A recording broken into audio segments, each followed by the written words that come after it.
आमच्या माता भगिनीवर लाठीचार्ज झाला त्यावेळेस साधा शब्द निषेधाचा न काढणारा माणूस ज्यावेळेस देवेंद्र फडणवीसवर व बोललं थोडं जरांगे पाटील की जो बापाला बोलल्यावर राग आला.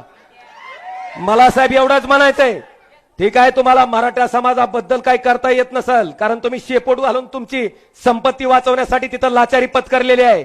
अरे किमान तुम्हाला मदत करता येत नसेल विरोध तरी करू नका म्हणावं, एवढा तरी भान बाळगा, एवढं तरी भान बाळगा म्हणावं.